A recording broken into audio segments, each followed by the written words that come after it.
They tried to erase him like he never existed. Studios blacklisted him, theaters refused to screen his film, critics buried it before it even premiered, and then every copy vanished overnight. They thought they had won, but they forgot who they were dealing with. And when the final gunshot echoed, Hollywood realized, now they were part of the story. Hollywood had seen a lot of wild interviews over the years. Celebrities storming off sets, meltdowns over political debates, even the occasional unexpected slap. But nobody was prepared for what Clint Eastwood did that day. 94 years old, a living legend. A man who didn't just star in westerns, he was the western. The guy who turned silence into a weapon, who could glare at a man for 5 minutes straight and still make it feel like a monologue. And now? He was sitting in a stiff-backed chair on live television, staring down the camera like it had just called him irrelevant. The interviewer, some polished, media-trained Hollywood type, had asked him about his legacy. Big mistake. "They call me old," Clint said, voice slow, gravelly, the kind that carried the weight of 1,000 shootouts. He barely blinked. "I look at them, and I see scared little kids who can't say a word without permission." He exhaled, like he was talking about a bunch of amateurs who couldn't handle a real fight. Hollywood doesn't make movies anymore. They make lectures. And just like that, he pulled the trigger. Within minutes, social media detonated. "Eastwood is out of touch. Another old white guy crying about the good old days. Yawn. Get him off the air. Somebody take his Twitter away." People who weren't even watching the interview were suddenly outraged. But that wasn't the real problem. See, Hollywood had always hated old men who refused to play along, especially when they had nothing left to lose. But what really sent them into a full-blown panic? They suddenly remembered what Clint was working on, his next film, Unforgiven 2, a sequel nobody thought would ever exist, the follow-up to his 1992 classic, a film that had practically rewritten the rulebook on modern westerns. Nobody knew the plot, but the rumors? Brutal. Hollywood executives were whispering behind closed doors. Agents were scrambling. Journalists were already drafting their critical analysis pieces before even seeing a trailer. And at a dimly lit bar in Beverly Hills, two producers were hunched over their drinks, whispering like they were passing classified intelligence. "I heard there's a scene where Eastwood's character massacres an entire gang of self-righteous, morally superior bandits," one of them said, voice low, "like Clint's house." The other producer nearly choked on his whiskey. "No way, no way. If that's true, he's done. Finished. He knows what happens to guys who step out of line." Hollywood wasn't subtle. They didn't just blacklist people. They erased them. The knives were already coming out. Emergency meetings, phone calls, studio execs pacing in their glass offices, trying to figure out if they could kill the movie before it even saw the light of day. Petitions were popping up online before the film had even released a single frame. Critics were already sharpening their pens, calling the project reckless, dangerous, a step backward. And Clint's agent? He was losing his mind. He stormed into Clint's office, where the old man was sitting behind a massive wooden desk, looking as unbothered as ever. "Clint, what are you doing?" The agent's voice cracked. "Do you have any idea what you just started?" Clint leaned back in his chair, completely unfazed. He reached for a cigar, lit it slow, and let the smoke curl in the air before speaking. "I started nothing." He took a drag, exhaling like he had all the time in the world. "They started it when they forgot what real movies look like." His agent ran a hand through his hair. "They're going to cancel you, Clint." That got the first real reaction out of him, a low, amused chuckle. Then he flicked a bit of ash onto an old script sitting on the desk. "I'm too old to be canceled." He stared out the window for a long beat, watching the LA skyline before adding, "The only thing they can do is wait for me to die." And that's when Hollywood realized they had a real problem. This wasn't some washed-up has-been making noise for attention. This was Clint freaking Eastwood, and he wasn't going quietly. In fact, he was just getting started. This version keeps it high energy, sarcastic, and fully immersive, while also pulling the reader into the behind-the-scenes chaos. Let me know if you want even more tension or extra details. They thought he'd go quiet. They thought he'd get the message, lay low, maybe apologize. Let the whole thing blow over? Yeah, no.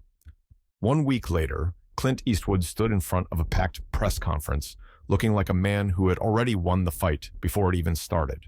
Cameras flashed, microphones crowded the podium, and reporters leaned in, ready to grill him like a contestant on some reality show. Hollywood was on high alert. Studios were watching.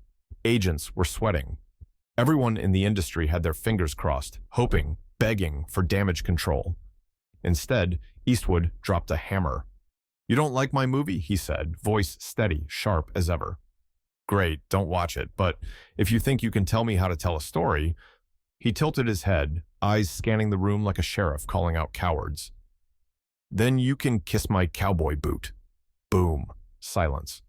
It was the kind of silence you only get when a room full of people collectively forgets how to breathe. And then, chaos. Reporters practically climbed over each other, shouting questions. Someone knocked over a coffee cup. A camera operator cursed under his breath, scrambling to get a better shot. One journalist, trying to keep some kind of composure, finally got his question through. "Are you saying films with a social message are bad?" Eastwood's expression didn't even twitch. "I'm saying if your movie is just a moral lesson dressed up as entertainment, then it's not a movie. It's a poster." He leaned forward slightly. "And nobody goes to the theater to stare at posters." Another pause. This one even heavier. Somewhere in a Hollywood boardroom, an executive just threw a stapler at the wall. Within hours, the headlines were out. Eastwood doubles down, calls modern cinema lectures. Hollywood icon slams industry, again?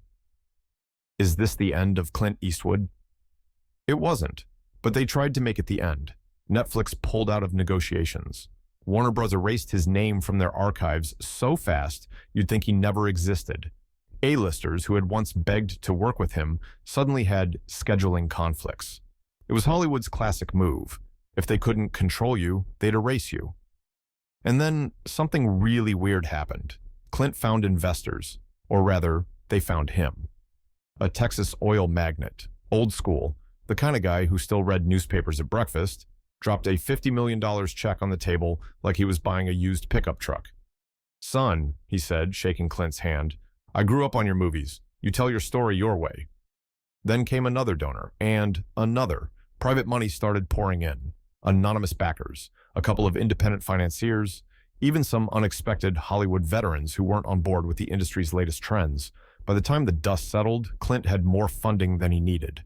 Hollywood couldn't cancel the film anymore. Now they had to fight it, and the war was just getting started.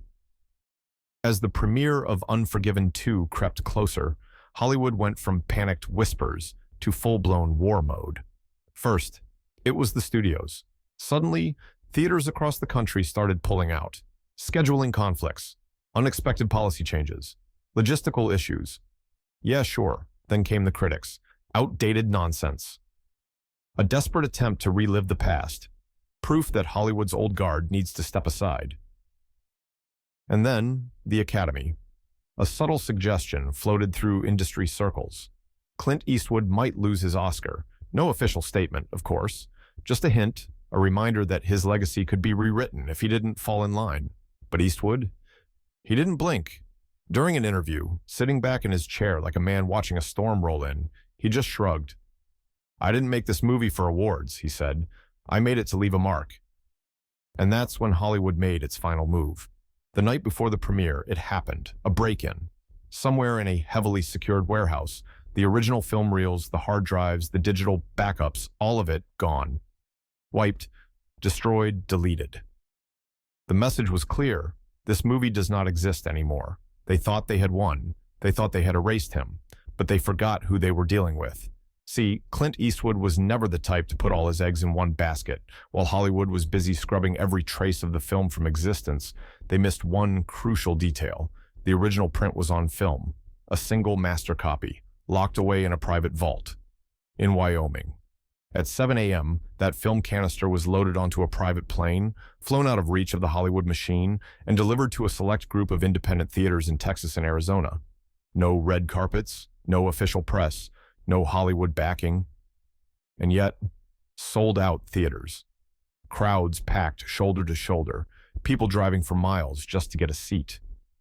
When the lights dimmed, silence took over. and by the time the credits rolled, no one could move. People sat in stunned silence. Some wiped their eyes, and then thunderous applause. 10 full minutes of it. One old cowboy in a worn-out hat shook his head and muttered, "Best thing I've seen in 20 years. But it wasn't over yet.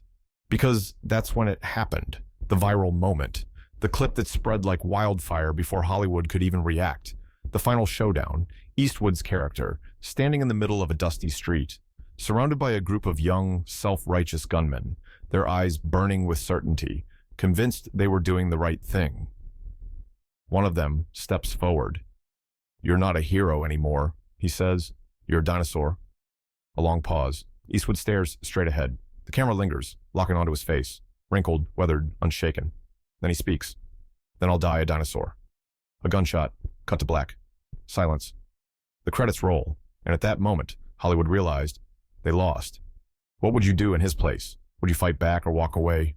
Drop a comment, share your thoughts.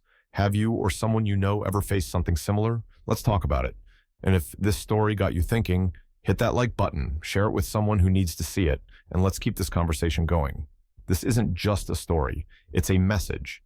It's about standing up, speaking out, and making sure the truth isn't erased. Stories like this are told for good, to shine a light on real issues and make the world a better place.